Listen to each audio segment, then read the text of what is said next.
Hello mga kajots. Our Waray word for today is draw.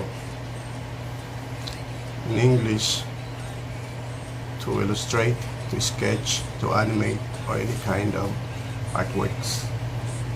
In Tagalog, iguhit, drawing. In Waray,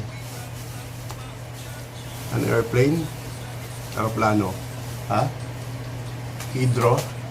It's the same. Draw or draw sounds like. So basically it's the same. That's our Waray word for today. So